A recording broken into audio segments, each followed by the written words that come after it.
Bueno, buenas tardes. Eh, Vamos a ver ahora el tema de la investigación, acción, participación desde la perspectiva de Falsborda en el marco de las distintas experiencias desde Sudamérica.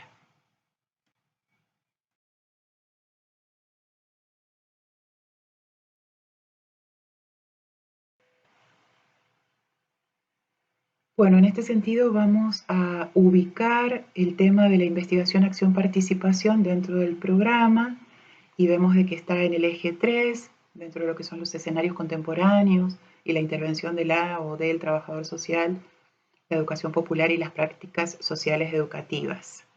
En el punto 3.1, justamente cuando hace referencia a la investigación, acción, participación, distintas experiencias en Sudamérica.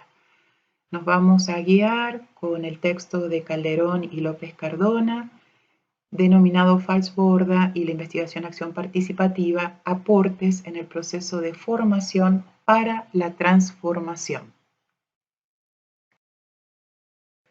Bueno, vamos a comenzar un poquito a ver quién fue Orlando Falsborda y en qué contexto se dio esto de la metodología de investigación, acción, participación.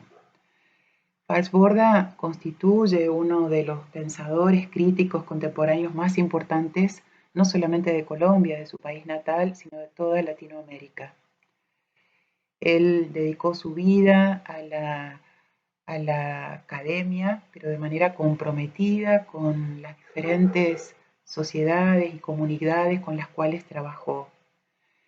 De formación sociólogo, hizo un posgrado en Europa, en Suecia, en la teoría funcionalista, luego vuelve a su país, a Colombia, y allí empieza a trabajar con diversas comunidades, sobre todo rurales, distribuidas en Colombia, dispersas por Colombia, con diferentes culturas, y ahí empieza a introducir, diríamos, desde la propia praxis, desde la necesidad de la praxis, otros conocimientos como los propios de la teoría del materialismo histórico.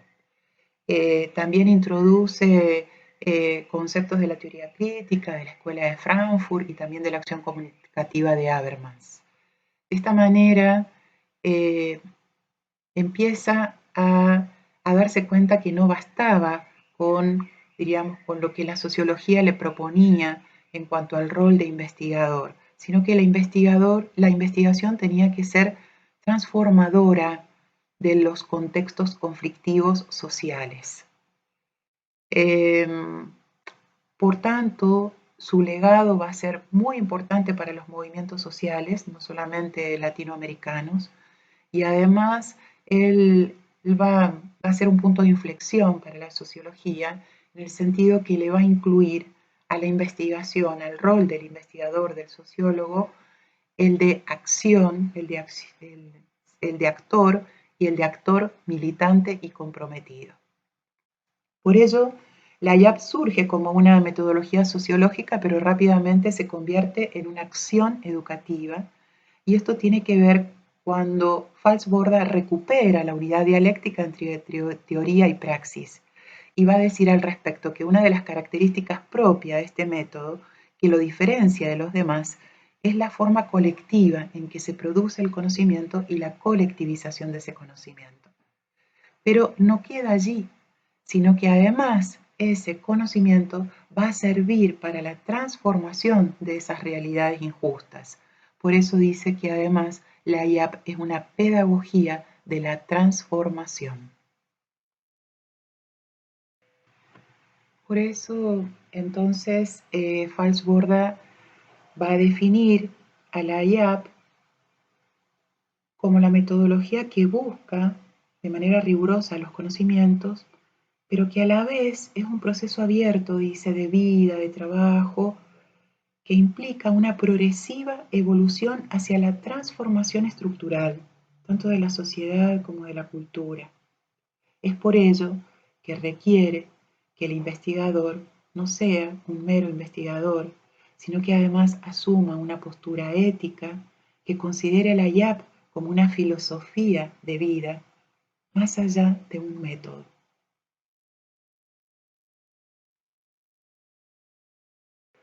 Bueno, vamos a ver ahora los principios a tener en cuenta en una IAP. Son 5 los principios. La relación sujeto-objeto, la práctica de la conciencia, el redescubrimiento del saber popular, la acción como elemento central de la formación y la participación. Ahora vamos a describir cada uno de estos elementos o principios. En cuanto a la relación sujeto-objeto, que va a ser el primer principio y que de alguna manera va a ser lo que va a posibilitar todos los otros cambios que él propicia, tiene que ver con que tanto investigador como investigado van a ser considerados como sujetos. El investigador va a salir de esa jerarquía objetivada que le atribuía el positivismo sociológico y el investigado también va a pasar a ser considerado un sujeto más. De allí surge y se posibilita este diálogo y este proceso intersubjetivo. Es un proceso intersubjetivo que van a ser ambos protagonistas de la formación, del aprendizaje y de la acción para la transformación.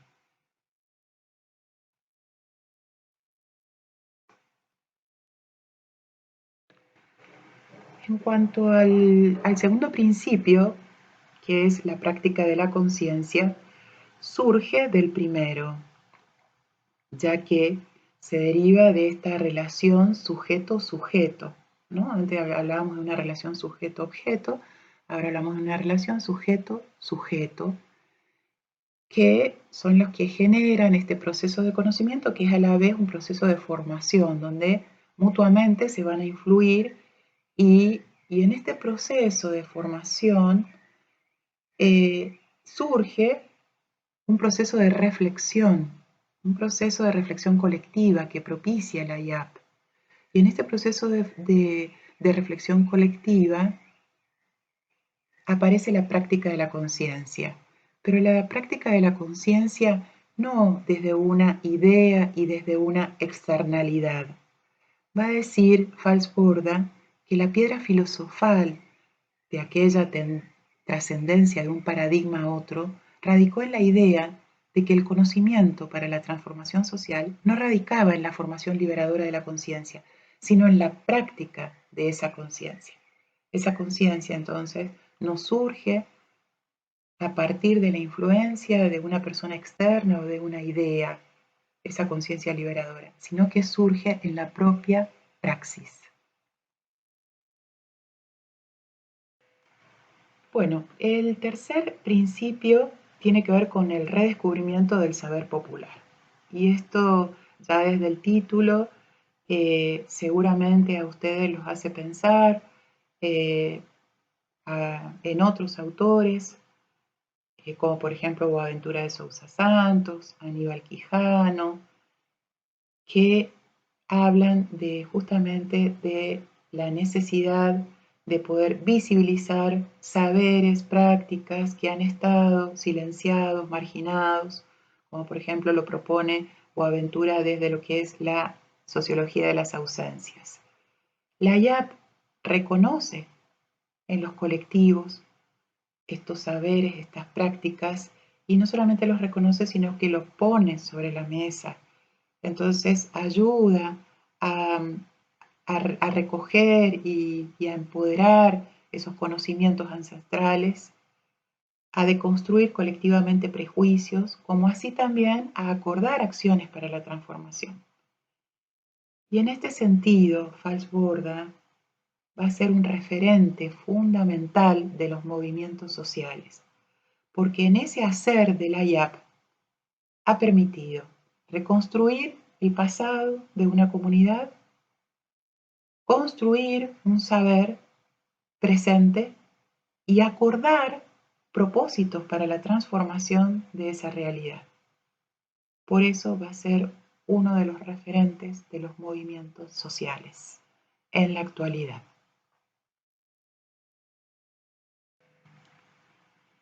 En cuanto al principio de la acción como elemento central de la formación, este va a ser realmente un elemento clave para Falsborda al reconocer la dimensión política de los actores sociales y de su praxis. Y esta praxis política es la posibilitadora de las grandes transformaciones sociales. Eso por un lado, la dimensión política, el rol político de los actores sociales, del investigador, de los investigados, de los sujetos, en tantos sujetos. Y por otro lado, la acción es transformación, va a decir, en el sentido de que en la práctica es donde se encuentra el saber para poder transformarla. Y es en la práctica también donde surgen los saberes o los nuevos saberes científicos. Recordemos que estamos hablando de un paradigma donde es práctica, teoría, práctica. Y por lo general nosotros nos movemos en paradigmas donde es teoría, práctica.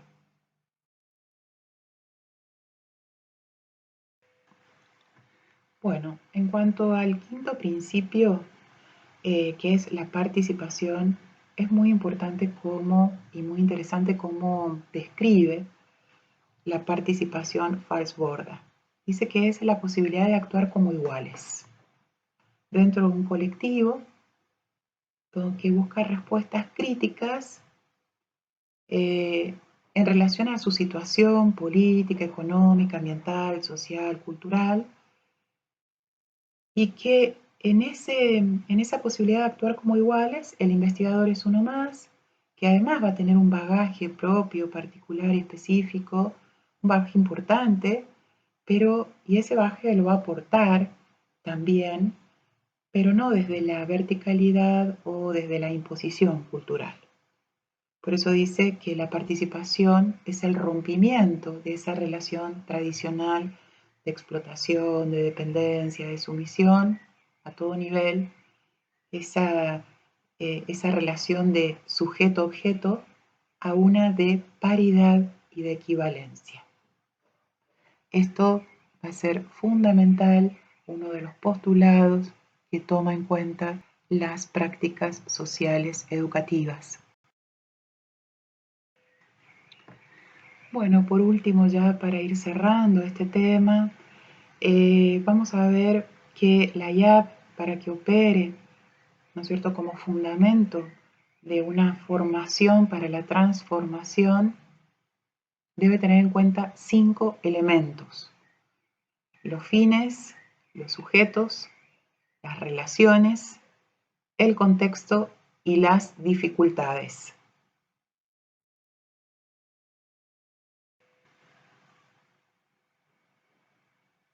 En relación a estos 5 elementos de la IAP para la transformación, de una formación para la transformación, tenemos que decir que es de alguna manera la síntesis de todo su pensamiento, de esta metodología militante.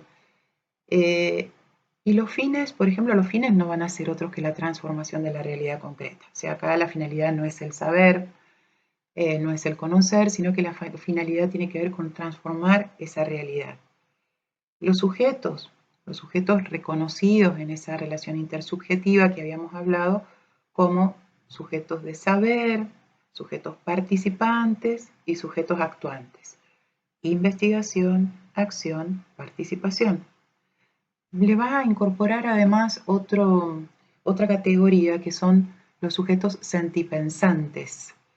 Y esto también va para el investigador, donde no solamente se tiene en cuenta, no solamente es válido o se reconoce la intelectualidad y la esfera cognitiva de las personas, de los actores, sino también toda la emocionalidad, todo ese mundo irracional que tiene que ver con los sentimientos, con las creencias, con la imaginación, y esto también va a operar y esto también es validado. En cuanto a las relaciones, no hay lugar para otras que no sean las relaciones de paridad, de igualdad, de sujeto a sujeto. El contexto es un contexto de dominación y de explotación, por eso es necesario modificar. Y obviamente que van a haber muchas dificultades, como la resistencia a los cambios, el reconocer las dificultades como verdaderos impulsos, ¿no? Y la necesidad de subvertir ese orden inicial que en realidad no es un orden sino un desorden, para atender a un orden más justo.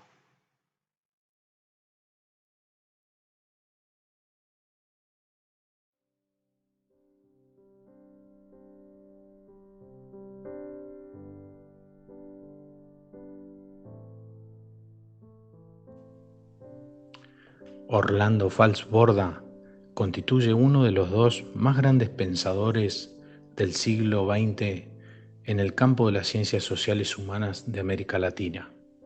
Es creador de múltiples categorías y métodos que tienen una profunda actualidad, como son la noción de lo sentipensante, la investigación militante o la investigación-acción participativa. Orlando Falsborda fue cofundador de la sociología en Colombia y es portador de un rigor intelectual inseparable del compromiso social de su época.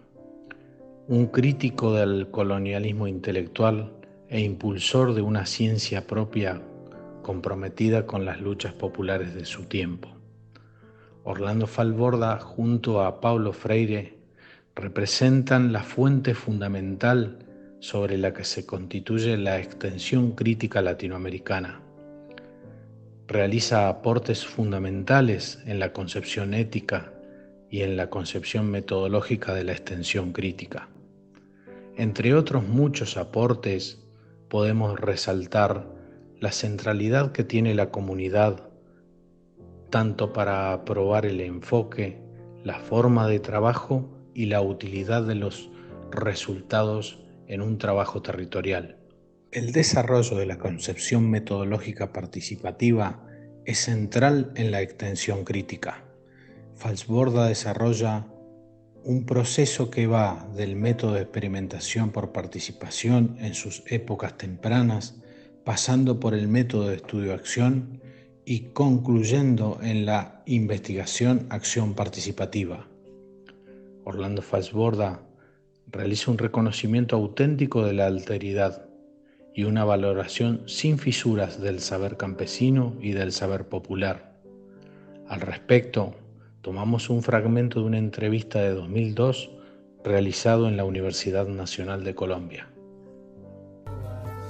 Se inició como una reacción antiacademicista, en el sentido de que la academia, como se venía practicando aquí en Colombia y en muchos países del mundo, no satisfacía las necesidades y urgencias de gran parte de la población, especialmente los grupos marginados, pobres, explotados. Uno siempre se olvida de las experiencias de los grandes científicos como Galileo, como Descartes y todos ellos, que reconocieron siempre la importancia del conocimiento popular y lo admiten así en sus obras. Y el mismo Descartes empezó a escribir en francés y no en latín sus obras, porque el discurso del método, por ejemplo, precisamente porque quería llegarle al pueblo. Y lo que nosotros insistimos en la IAP es que se retome ese principio básico de la integridad del conocimiento, de que el conocimiento no es un monopolio de los intelectuales, que no es un monopolio de los doctores o de los profesores, que tanto puede saber un tegua o un chamán de su respectiva disciplina que un médico o que un ingeniero. Que lo que es necesario hacer ahora es sumar conocimientos. Las técnicas, por ejemplo, investigación en grupo, recuperación de la historia, recuperación de la cultura popular, devolución del sistemático del conocimiento, la imputación, la comunicación a través de estilos distintos de escritura, de conformación de mensajes, utilización de lo informal. En fin, hay muchas de estas técnicas cualitativas que antes no se consideraban serias o científicas.